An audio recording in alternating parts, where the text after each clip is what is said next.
दर्शकों, निर्जला एकादशी के दिन चुपचाप गाय को खिला दें। यह एक छोटी सी चीज, उससे पहले दोस्तों जान लेते हैं निर्जला एकादशी के बारे में। हर महीने एकादशी का पर्व आता है, लेकिन ज्येष्ठ महीने में आने वाली निर्जला एकादशी सबसे ज्यादा महत्वपूर्ण होती है। आइए जानते हैं, साल 2024 में निर्जला एकादशी कब है दोस्तों? निर्जला एकादशी तिथि भगवान विष्णु को समर्पित है। माना जाता है इस दिन भगवान विष्णु का व्रत करने से और उनकी पूजा करने से सभी पापों का नाश हो जाता है और मोक्ष की प्राप्ति होती है। ज्येष्ठ का महीना 24 मई 2024 से शुरू हो गया है। ज्येष्ठ माह के कृष्ण पक्ष की निर्जला एकादशी और शुक्ल पक्ष की निर्जला एकादशी दोनों ही बहुत महत्वपूर्ण मानी जाती है। ज्येष्ठ माह में गर्मी चरम पर होती है और एकादशी में 24 घंटे व्रत किया जाता है, जो बहुत कठिन होता है। आइए जानते हैं इस साल निर्जला एकादशी 2004 की डेट, पूजा मुहूर्त और क्यों किया जाता है। यह व्रत ज्येष्ठ माह के शुक्ल पक्ष की एकादशी तिथि की शुरुआत 17 जून को सुबह 4:43 से होगी। वहीं इस तिथि का समापन 18 जून को सुबह 6:24 पर होगा। ऐसे में निर्जला एकादशी व्रत 18 जून को किया जाएगा। इस निर्जला एकादशी का क्या महत्व होता है दोस्तों? अपार शब्द का अर्थ होता है असीमित, यानी कि निर्जला एकादशी का व्रत करने वालों को असीमित सुख और धन की प्राप्ति होती है। इसी कारण इसे एकादशी कहा जाता है। इतना ही नहीं, दर्शी को असीमित लाभ देने वाली एकादशी भी कहा जाता है। निर्जला एकादशी समस्त पापों से मुक्ति दिलाने वाली एकादशी में से एक मानी जाती है। ऐसी मान्यता है कि इस व्रत को करने से पापों का अंत होता है। इतना ही नहीं, व्यक्ति को कई तरह के रोग दोष और आर्थिक समस्याओं से भी छुटकारा मिलता है और अक्षय पुण्य की प्राप्ति होती है। पांडवों ने श्री कृष्ण के मार्गदर्शन में इस व्रत को करके महाभारत युद्ध में विजय प्राप्त की थी। दोस्तों, निर्जला एकादशी के दिन स्वर्ग का दरवाजा खुल जाता है, इसलिए इस दिन किया गया दान पुण्य अन्य दिनों में किए गए दान पुण्य से अधिक फलदायी होता है। वास्तव में 18 जून निर्जला एकादशी के दिन अगर आप यह उपाय कर लेते हो तो यकीनन आप पर मां लक्ष्मी की कृपा होगी और आप धनवान बन जाओगे। आप धनवान न बने तो मुझे बताना दोस्तों, बस जो उपाय आपको बताया जाए वह उपाय लेना चाहिए। जानते हैं, एकादशी के दिन चुपचाप गाय को खिला दें। यह एक छोटी सी चीज, रोडपति भी होंगे, करोड़पति मिलेंगे, सभी संकट और कष्टों से मुक्ति, मृत्युदंड, पितृदोष तुरंत होगा खत्म। पूरे साल आपके भरे रहेंगे अन्न धन के भंडार, यूं कहें कि आपकी 7 पुश्तें तक करेंगे रुपयों पैसों पर राज्य। दोस्तों, 7 पीढ़ियों तक बैंक बैलेंस बढ़ता चला जाएगा। सभी भी दुख दर्द संकट कष्ट है वह दूर हो और सभी सुख आपके कदमों में आ जाएंगे। सभी सुख आपके कदम चूमेगी। यदि आप यह एक छोटी और खास चीज चुपचाप गाय को खिला देते हैं तो तत्काल गरीबी आपके जीवन से खत्म हो जाएगी। यूं कहे व्यक्ति रंक से राजा बन जाता है और 33 कोटि देवी देवताओं को धारण करने वाली गौमाता की भी कृपा व्यक्ति पर आजीवन बरसती है। व्यक्ति के घर में कभी भी अन्न धन वस्त्र कमी नहीं होती है। धन के भंडार व्यक्ति के घर में भरे रहते हैं। व्यक्ति के जीवन से काल गरीबी खत्म हो जाती है। तो दोस्तों, कौन कौन से वे गाय से जुड़े खास और महत्वपूर्ण उपाय हैं जिन्हें यदि आप एकादशी के दिन कर लेते हैं तो दोस्तों यकीन मानिए आपके घर में अन्न धन के भंडार सदैव भरे रहेंगे। जो भी जीवन के दुख दर्द संकटग्रस्त है वह सभी दूर हो जाएं। इस वीडियो में हम आपको उसी खास और महत्वपूर्ण चीज के बारे में बताएंगे, क्योंकि आपको एकादशी के दिन गाय को जरूर खिलानी है। तो दोस्तों, फायदे के लिए पूरा वीडियो देखना। यदि आज की इस वीडियो को अपने बीच बीच में से देखा, काट काट कर देखा, तो यकीन मानिए जीवन में आपको कभी सफलता हासिल भी नहीं होगी, क्योंकि इस वीडियो में आपको कुछ ऐसे उपाय गाय से जुड़े बताने वाले हैं जिन्हें करने से आपके जीवन के जो भी दुख दर्द संकट है या कामयाबी होने में कोई बाधाएं आ रही, सभी से छुटकारा मिलने वाला है। यूं कहें कि आपके जीवन में अपार धन सुख संपत्ति की प्राप्ति हो जाएगी। कभी भी धन से संबंधित परेशानी नहीं रहेगी। आर्थिक स्थिति आपकी प्रबल हो जाएगी।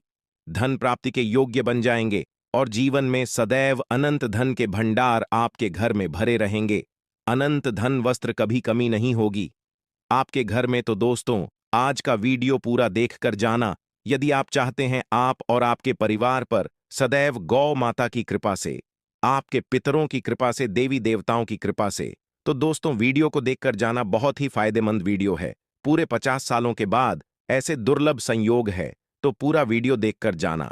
यदि आप लाभ हासिल करना चाहते हैं और 7 पीढ़ियों तक कभी कोई किसी तरह की कमी ना हो, यह फल चाहते हैं, तो वीडियो को पूरा देखकर जाना बहुत ही लाभप्रद वीडियो है आपके लिए। दोस्तों, वीडियो को आगे शुरू करें उससे पहले आपसे रिक्वेस्ट करते हैं कि इस वीडियो को लाइक कर चैनल को सब्सक्राइब कर देना और कमेंट बॉक्स में सच्चे दिल से जय गौ माता लिख देना, जिससे माता की कृपा आपके और आपके परिवार के ऊपर सदैव बरसती रहे। और ज्यादा से ज्यादा वीडियो को शेयर जरूर करना, ताकि और लोग भी इस वीडियो के माध्यम से लाभ हासिल कर सके। इन उपायों को करने से अपने जीवन में सदैव धन सुख संपत्ति की प्राप्ति कर सके, तो शेयर करना ना भूलें इस वीडियो को, जिससे और लोगों का भी भला हो। आपको बता दें, इस दिन तीर्थ स्नान करना बहुत ही फलदायी माना गया है। यदि कहीं तीर्थ स्थान पर पवित्र नदी में स्नान करना संभव न हो, तो आप क्या करें, घर पर ही नहाने वाले पानी में गंगा जल की कुछ बूंदें डालकर स्नान करने, और साथ ही साथ यदि आप स्नान आदि से निवृत्त हो जाएं, सर्वप्रथम तो अपने घर के पूजा स्थान को साफ कर वहां पूजा पाठ करें, और पितरों के निमित्त तर्पण पिंडदान तो आपसे बने अन्न धन वस्त्र दान जरूर करें। और इस खास पूर्णिमा के दिन दान करने से सभी मनोकामनाएं पूर्ण हो जाती हैं। वैशाख पूर्णिमा के दिन विशेषकर पूर्वजों की पूजन के लिए बहुत ही शुभ फलदायी समझा गया है। इस पूर्णिमा के दिन दान करने से पूर्वजों की आत्मा को शांति मिलती है और उनको मोक्ष मिलता है। और आपको बता दें, इस बार जो इस दिन पूजा के साथ साथ हनुमान जी मंगल देवता और भगवान शनि देव की भी पूजा जरूर करनी चाहिए। आपको बता दें कि इस दिन यदि आप हनुमान जी और मंगल देवता भगवान शनिदेव की पूजा करते हैं, तो मंगल का ग्रह जनित दोष भी दूर हो जाता है। मानव के जीवन में धन सुख संपत्ति की प्राप्ति हो जाती है, समस्त मनोकामनाएं पूर्ण हो जाती हैं। और दोस्तों, साथ ही साथ आप बात करें, आपको उस दिन मतलब यह जो पूर्णिमा के दिन है, इस दिन आपको एक उपाय तो जरूर करना है। गाय का उपाय बताने से पहले एक उपाय आपको बता दें, उपाय को जरूर करें। क्या करें कि इस पवित्र दिन के शाम के समय पीपल के पेड़ के नीचे आपको सरसों का चौमुखी दीपक, आटे का दीपक बनाना है ही, उसमें आपको कलावे की बात लगाकर सरसों के तेल का दीपक जला देना है, और बीच में 2 साबुत फूल वाले लौंग भी डाल दें। फिर देखिए कैसे चमत्कार आपके जीवन में होता है। शाम के समय जलाकर उसे छोड़े, मनोकामना मांगकर। दोस्तों, 21 दिनों के अंदर आपकी मनोकामना पूर्ण न हो जाए, हमें बता देना। बहुत ही प्रभावशाली उपाय बताया मैंने आपको, बहुत ही दुर्लभ से दुर्लभ है। इस बार नए वर्ष को उपाय को जरूर करें। यह उपाय जो है बहुत ही आपको लाभ देगा। और बात करें गाय से जुड़े कौन कौन से उपाय आपको इस दिन, मतलब गाय से जुड़े उपाय जिन्हें करने से मानव को 7 पीढ़ियों तक बैंक बैलेंस की कमी नहीं होती, दुख दर्द संकट कष्ट दूर हो जाते हैं और सभी सुख मानव के कदमों में आ जाते हैं। कदम है सभी सुख और घर में अन्न धन के भंडार सदैव भरे रहते हैं, कोई कमी नहीं होती। किसी तरह कौन कौन से उपाय ध्यान से सुनना, जिस तरह बताए उसी तरह इन उपायों को आपको करना है। तो चलिए शुरू करते हैं। कौन कौन से गाय से जुड़े उपाय है, प्रभावशाली चमत्कारिक उपाय है जो कि आपकी किस्मत को चमका देंगे। इस पूर्णिमा से आपको लाभ शुरू करते हैं। दोस्तों, सनातन परंपरा में गाय गंगा और गायत्री का बहुत ज्यादा धार्मिक महत्व है। मान्यता है गौ माता के शरीर पर 33 कोटि देवी देवताओं का वास होता है। गौ माता की पूजा करने वाले जातक पर इन सभी देवी देवताओं की कृपा बरसती है। गौ सेवा से न सिर्फ इस जन्म के बल्कि पूर्व के भी दोष दूर हो जाते हैं। गाय से हासिल पंचगव्य का उपयोग जरूर शामिल करें, क्योंकि पंचम के बिना कोई भी पूजा पाठ और हवन सफल नहीं होता। या दोस्तों, गौ कृपा पाने के लिए प्रतिदिन, सप्ताह अथवा महीने में परिवार समेत एक बार गौशाला का नियम जरूर बनाएं और वहां गायों को हरा चारा जरूर खिलाएं। इससे आपको शुभ फलों की प्राप्ति होगी। और साथ ही साथ गौ सेवा और गए पूजा से 9 ग्रह शांत हो जाते हैं और इनसे जुड़े दोषों का निदान हो जाता है। गर्मियों में गौ माता को पानी पिलाएं और सर्दियों में गौ माता को गुड़ जरूर खिलाएं। ध्यान रखें कि गर्मियों में गाय को गुड़ न खिलाएं। अनेक देवी देवताओं को अपने शरीर पर धारण करने वाली गौ माता से जुड़े कई शुभ और अशुभ संकेत भी होते हैं।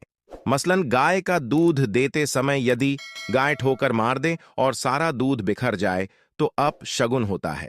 यदि कोई यात्रा पर निकल रहा हो और गाय अपने बछड़े को दूध पिलाती सामने आ जाए तो निश्चित रूप से जिस यात्रा के लिए आप निकले हैं वह यात्रा आप जरूर ही सफल होगी और वह जिसके लिए आप निकले हैं वह जरूर ही पूर्ण होगा। यात्रा पर जाते समय बाईं ओर गाय की आवाज और रात्रि में गाय की हुंकार करना भी शुभ होता है दोस्तों।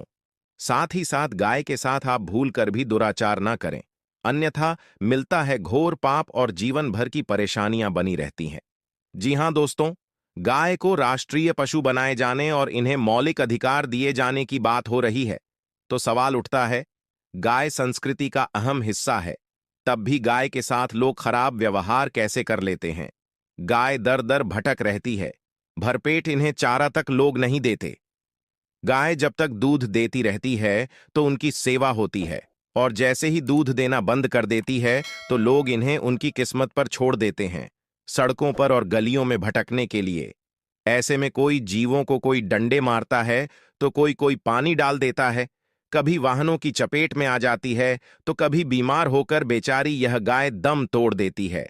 ऐसे में जरूरत है इन बातों को जानने की लेकर शास्त्रों में क्या कहा गया है, गाय के साथ आपको कैसा व्यवहार करना चाहिए। दोस्तों, गाय को कभी भी मारना पिटना नहीं चाहिए। शास्त्रों में गाय को माता का दर्जा दिया गया है। गाय को मारने वाला माता को मारने पीटने वाले के समान पाप का भाग्य समझा जाता है। नरक लोक में वर्षों तक कष्ट भोगना पड़ता है, अगले जन्म पशु योनि में मिलता है। कथा है कि गौतम मुनि ने गलती से गाय को डंडा मार दिया था, इससे गाय की मृत्यु हो गई थी और इस पाप से मुक्ति के इन्हें वर्षों तक तपस्या करनी पड़ी। भगवान श्री कृष्ण जी ने बैल स्वरूप में आए वृद्धाश्रम का वध कर दिया था, जिससे मुक्ति के लिए भगवान श्री कृष्ण को संपूर्ण तीर्थों को एक कुंड में बुलाना पड़ा और इस कुंड में स्नान से वह पाप मुक्त हो गए थे। दोस्तों, साथ ही साथ पानी पी रही गाय को गाते हैं, वे घोर पाप के भागी बनकर नर्क भोगते हैं, ऐसा पुराणों में बताया गया है। जबकि जो लोग गाय के लिए प्याऊ चार बनवाते हैं वह माह भाग्यवान होते हैं। ऐसे लोग घोर पाप से मुक्त होकर स्वर्ग पाए जाते हैं और बड़े ही धनवान कुल में जन्म लेकर सुख भोगते हैं। और साथ ही साथ आराम कर रही गाय को कष्ट देकर कभी भी उठाना नहीं चाहिए। कहते हैं कि जिस स्थान पर गाय बैठी है वहां से नकारात्मक ऊर्जा खत्म हो जाती है। गाय के बैठने की जगह को जो लोग नियमित साफ रखते हैं वह जन्म में किए गए जाने अनजाने में पाप मुक्ति हो जाती है और गोलोक में स्थान पाते हैं। गाय को डंडा मारकर उठाना, पानी डालकर उठाने से मनुष्य पाप का भागी बनता है और अगले जन्म में उसे दर दर भटकना पड़ता है। और साथ ही साथ शास्त्रों में बताया गया है कि गाय का दूध उसके बछड़े के लिए होता है। गाय के बछड़े से बचा हुआ दूध मनुष्य को चाहिए, परंतु कुछ लोग एक बार गाय को दूध लेने बाद फिर से बछड़े के लिए बचा हुआ दूध भी धो लेते। ऐसा करना घोर पाप कहा जाता है। ऐसे दूध को धोने वाला और ग्रहण करने वाला दोनों ही पाप के भागी बन जाते हैं। दोस्तों, साथ ही साथ शास्त्रों में कहा गया है कि गोवंश मतलब गाय और बैल के पीठ पर नहीं बैठना चाहिए। इनकी पीठ पर बैठने से महापाप लगता है। ऐसे लोगों को नरक की यातना भोगनी पड़ती है। एकमात्र देव के अंश के उत्पन्न नंदी ही गोवंश है, जिस पर स्वयं महादेव और महादेवी करती है, क्योंकि नंदी ने स्वयं अपनी इच्छा से महादेवी की सवारी बनना स्वीकार किया था।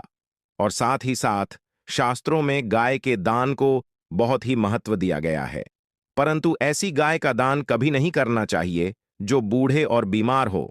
कठोपनिषद में मुनि की कथा भी इस संदर्भ में है कि जिस मुनिके ने पिता द्वारा बूढ़ी गाय को दान करने पर आपत्ति जताई थी, दूध देने वाली और बछड़े सहित जो लोग गाय दान करते हैं वह महान पुण्य को हासिल करके स्वर्ग में स्थान पाते हैं। दोस्तों, साथ ही साथ सूर्य चंद्र मंगल शुक्र की युक्ति राहु से हो तो पितृदोष होता है।